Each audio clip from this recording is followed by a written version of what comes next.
Long ago, before fishing hooks and nets were invented, people caught fish using baskets and traps placed by the riverside. One poor man named Okon Obo decided to make fishing traps from bamboo palm. Whenever the level of the water of the river went down, he would take his traps to the pools and bait them with palm nuts. At night, big fishes would swim into the traps, smelling the nuts on the trap. As soon as they enter, a door inside the trap would shut behind them, leaving them stuck. Every morning, Okon would collect the trapped fish, go to the market, and sell them. He became very successful because of his fish business due to the amount of money he makes. Soon, he was able to save enough money to marry the woman he loved, a beautiful lady named Ayong from the town of Okuni. They had 3 sons, Odi, Yambi, and Atuk. Okon's family grew, but he did not stop fishing, and he grew wealthier. Over time, his sons joined him in the business, and together they made a fortune with his growing wealth. Okon bought many slaves and eventually became a respected chief by joining the powerful Egbo society. Yet, despite his high status, he never gave up fishing. One day, tragedy struck. While crossing the river alone in his small canoe, a sudden tornado blew in and overturned his boat. Sadly, Okon Obo drowned. When the news of his death reached the village, his sons were heartbroken and nearly threw themselves into the river in grief. But the villagers stopped them. After searching for 2 long days, they finally found their father's body downstream and brought him home. To honor their father's memory, they held a grand 12-day celebration. The villagers gathered, sang, danced, and drank palm wine in Okon's honor. At the end of the celebration, they buried Okon in a sacred cave. Following the old customs of the village, they placed 2 living slaves inside the cave with him, one holding a palm oil lamp and the other machete. The slaves were tied up so they wouldn't escape. They were left to guard the chief in the afterlife.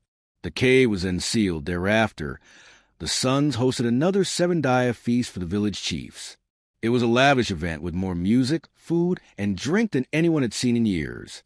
The guests were amazed at how much money Okon's sons spent on their father's funeral. They whispered among themselves, "Wasn't Okon once a poor man with nothing but a few traps? How did he rise to become such a wealthy chief?" they asked. From that day onwards, everyone remembered Okon not just as a chief, but as a lucky fisherman, a man who turned simple fish traps into a fortune and a legacy that lived long after he was gone. After the grand burial of Okon Obo, his sons, Odi, Yambi, and Atuk, decided to keep their father's legacy alive. They continued the fishing business with pride, using the very same traps their father had once made by hand. But soon, trouble began to stir. As word spread of their wealth, jealous rivals from nearby villages started whispering that the sons must have used dark magic to become rich so quickly. Some even claimed that the slaves buried with Okon were powerful spirits who guarded secret treasures hidden in the river. One day, a mysterious stranger came to the village. He was tall, cloaked in red, with a scar across his cheek. He called himself Edom the Seer, and he claimed to have visions of the great secrets hidden beneath the river's surface. Edom spoke to the villagers. "There lies a golden fish in the heart of the river, a gift from the gods to the lucky fisherman. Whoever catches it will gain untold riches, but only the purest of heart can claim it." The sons laughed at the tale, thinking it was just a trick. But Atuk, the youngest and most curious of the 3, couldn't stop thinking about it. That night, he slipped away with a torch, a trap, and his father's lucky fishing charm. He followed the river deep into the forest, where the water shimmered under the moonlight. There, in a hidden pool surrounded by mist, Atuk saw it, a golden fish, glowing like fire beneath the water. Quietly, he set the trap with palm nuts and waited. Just before dawn, the fish swam into the trap, and the door snapped shut. Atuk gasped. He had done it. But just as he reached into the water, the wind howled, and the river began to roar. The ghostly voice of his father echoed in the air. "My son, with great treasure comes great danger. Use it wisely or will destroy all we built." Atuk took the warning to heart.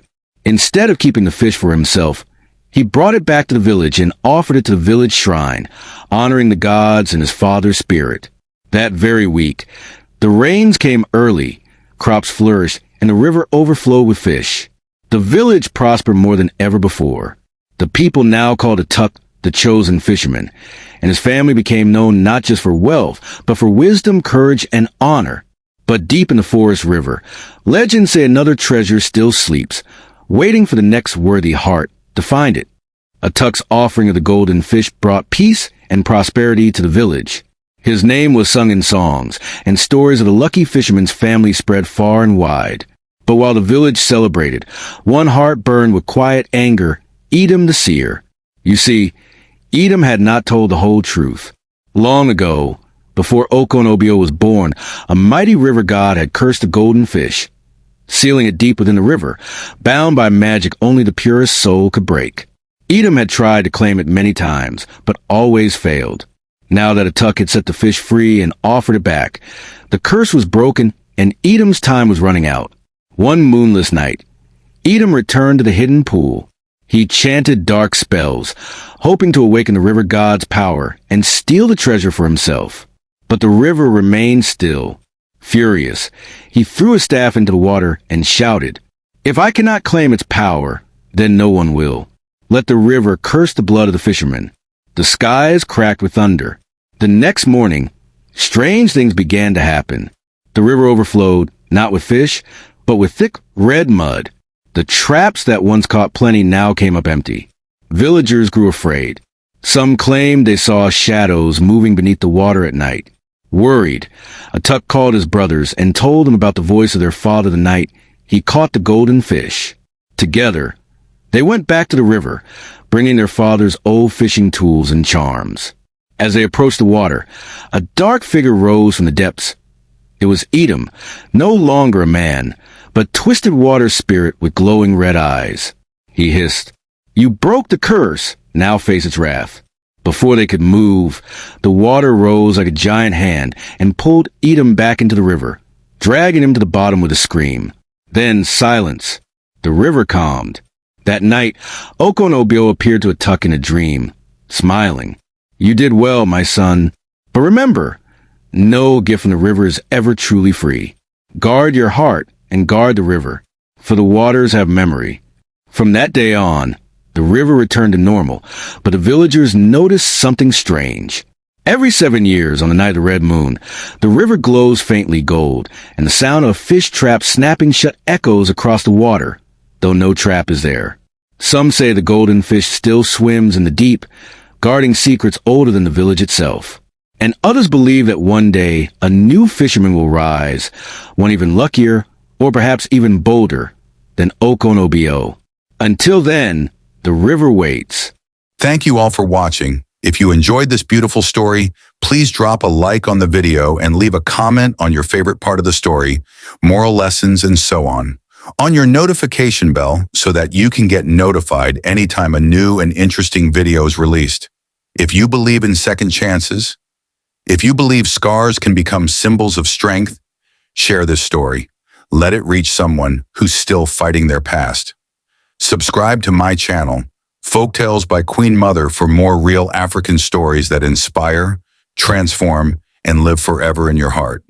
Please be rest assured that if you support me by liking, commenting, and subscribing to my channel, you will always stay motivated.